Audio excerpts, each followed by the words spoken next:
The next topic we're going to discuss on Boxing Bros is one people been hitting me up about, want to hear us talk about. It's about our reaction to the press conference for Deontay Wilder and Tyson Fury. As you know, Wilder opted not to say anything or answer any questions. Trill Dollar Bill, what was your reaction to the press conference? Hey, he took Ned's advice. You know what I'm saying? He took Ned's advice. You know what I'm saying? Shoot.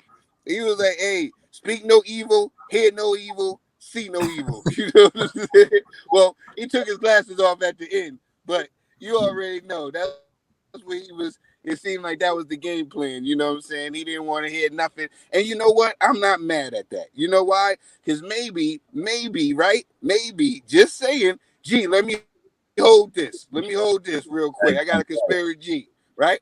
Maybe it's this. He doesn't want him to get in his head. You know, maybe it's one of those Duran Ray Leonard moments where you know how Duran got in the Ray's head in the first fight. So maybe Wilder was like, Tyson got into his head the second fight, had him all, messed up. He said, this time it ain't gonna happen. So he's gonna come in there and he's gonna have music playing so that Tyson Fury can't get in his head so that he can, so he can have a better chance in the third fight in the trilogy. So maybe that's what he was thinking. All I right. don't know. All I'm just right. saying. Ned the TBE, baby. I'ma just say this, yo.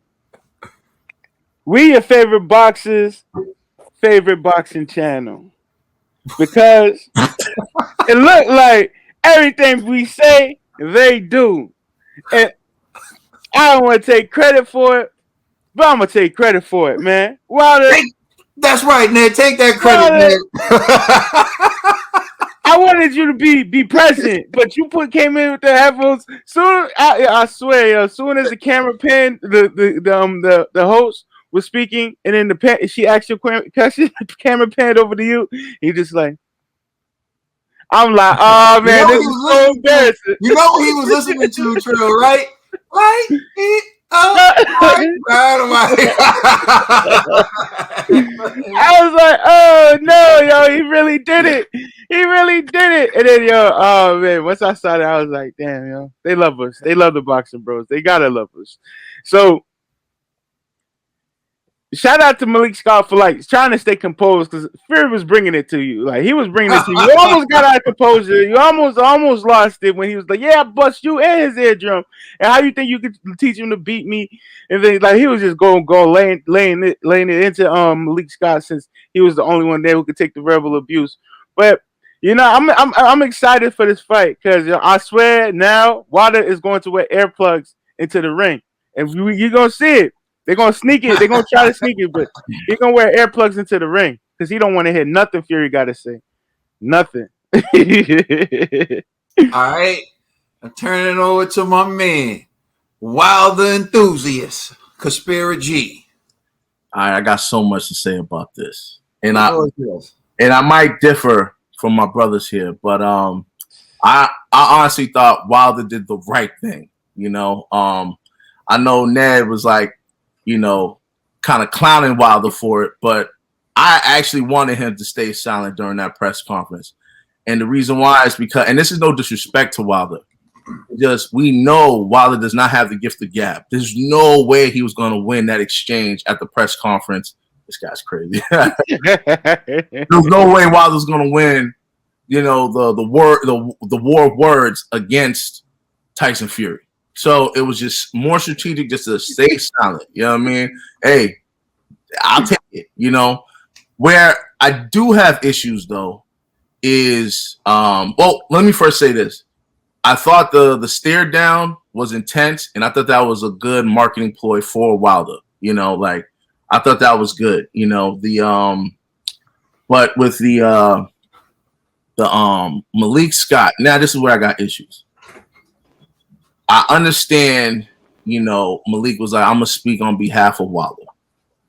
Where you messed up, bro, was when you went back and forth with Fury, and Fury got in your head. When Fury was like, how you gonna train to be a champ? You wasn't a champ this and third, blah blah blah blah, right? That easy response, like, you could have just been like, hey, how many trainers out here were never champions but still were great, trainers? Left it at that. Then he started talking about, the sparring. Then you were the one who brought up the busted eardrums. Fury didn't bring that up, but your response. This is where I was like, damn, you should have never said that. This whole time building up to this fight, Malik Scott and Deontay Wilder were like, yo, Fury cheated us, this, that, and the third, whatever gate, this gate, that gate. But then Malik, in a moment of frustration, was honest. And he was like, yo, yeah, you did that to me. You're supposed to do that to me. Yo, you're like 200-something pounds. You're supposed to bust my eardrums.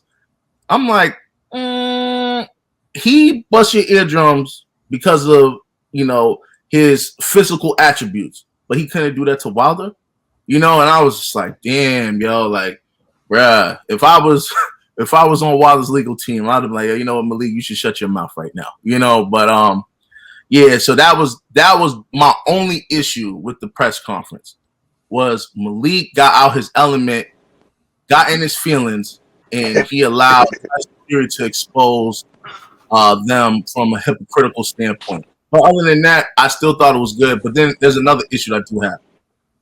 I preferred it if, in fact, Wilder didn't say anything after the press conference. But immediately after, he had like 2 or 3 interviews. So I'm like, yo, bro, like, that just tells me that you was afraid to actually go toe-to-toe with Fury.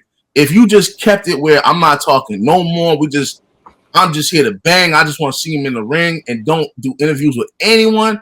Then I'll be like, all right, respect. He's focused. But immediately after, it was like probably a couple hours later, I'm seeing a few interviews with Wilder. That's when I was like, all right, man. Like, I don't really get it. I honestly don't. But nonetheless, I still thought it was smart for him not to say anything. I thought it was smart to do the stare down the way that he did because a lot of people were like, oh, wow. And I'll say this, although he was trending on Twitter, right? It's not like he was trending on Twitter because of something ridiculous that we know if you give Wilder a rope, he's going to hang himself. Wilder didn't do it this time, And so people were more concerned about he's not saying anything, this and third. But I'd rather you say that than to say, like, you heard what Wilder said, this goofy thing, So to me, he was trending for the right reasons and not the wrong ones. So salute to Wilder. Malik, you gotta do better, man. Like I was low key disappointed in you, Malik. I didn't think Fury could get in your head like that in front of the world, but nonetheless, man, I was impressed by the press conference to a degree. And I'm saying this based upon my Wilder standards, not based upon other fighters.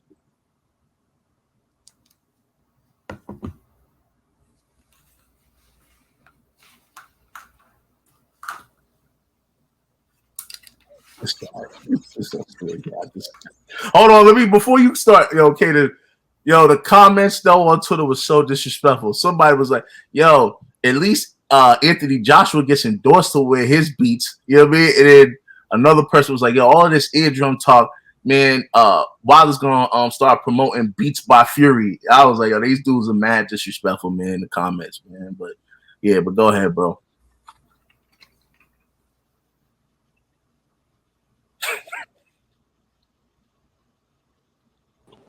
What's your thoughts, Kaden, on the press conference? Kaden? Okay. Kaden ain't going. I think he's playing with us. He's toying with us right now. Oh my god. Ooh, that was intense. That was intense. Oh my god. Yo, Ned's really contemplating like, yo, is he froze? That was good. That was good. Right there. You're a different breed. So here's the thing. If you're from the school of thought that Deontay Wilder, the talking is done, the talking is over, and so he didn't have anything to say, in the press conference. Well, as G pointed out, why did he do an interview with Ellie Setback? Why did he do an interview with Sky Sports? Right? Why sit there at the press conference and not say nothing? Right? And even if you don't want to say nothing, I'm okay with that. Why wear headphones? Why wear headphones? See, here's the thing. His action shows me that Fury is still in his head. Because if Fury wasn't in his head, he wouldn't need to be trying to block him out. He wouldn't need to try to block him out. He could actually sit there and listen. I've seen fighters lose and have a rematch. Trill pointed out Ray Leonard. Ray Leonard had press conferences with Roberto Duran where he actually listened and confronted and just sat there and did his obligation, right? I see Muhammad Ali after the fight with Joe Frazier where he spent the whole build up to the fight clowning Joe Frazier. Got his jaw busted. Yeah, Joe Frazier busted his jaw. And then immediately after the fight, you saw Ali doing interviews on late night television with his jaw, saying Frazier's a good fighter. You know, I'm going to go back in there. I'm going to do what I got to do. I've never seen a champion just put some headphones on and try to block out their opponent.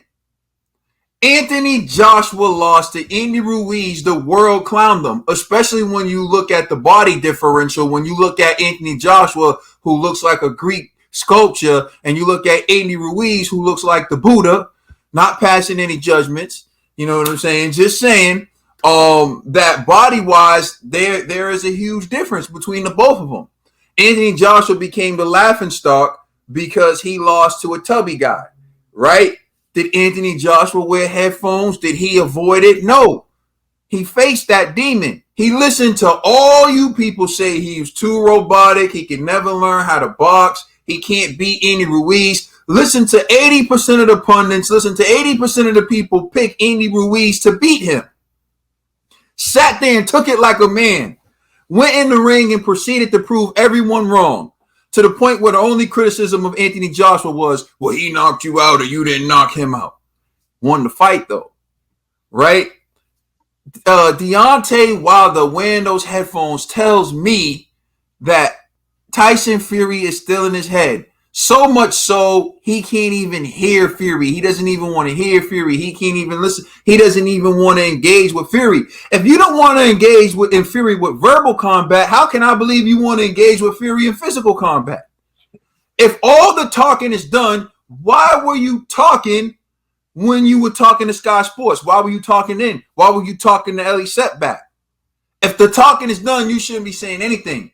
You should be focused on just the task at hand. And if that's what you was doing, I could give you some credit for that. But when you speak to Ellie, when you speak to Sky Sports, it looks like to me, you didn't say nothing in front of Fury because you scared. You scared, brother. And that's all right, man. You know what I mean? Listen, he beat the brakes off you. If you believe all this glove gate stuff, if you believe that your water was spiked, if you believe Kenny's a crab in a barrel referee, if you believe that all these people conspired against you, you had the biggest platform you were going to have to say all that. And instead, you chose to say nothing. You chose not to answer nothing. But if you believe all that, why not? So I really don't know when it comes to Deontay Wilder. But what I can say is his actions show me Fury's still in his head. Regardless. Now, let's get to Malik Scott. Malik, you got destroyed by Tyson Fury, and it was your own insecurity that brought up the fact that he busted your eardrums. Exactly. He never said anything. And so Fury's not only in Wilder's head, but he's in your head. It's a twofer. Your whole camp. Fury's in the head of your whole camp, mainly because he beat up your whole camp. Isn't that something?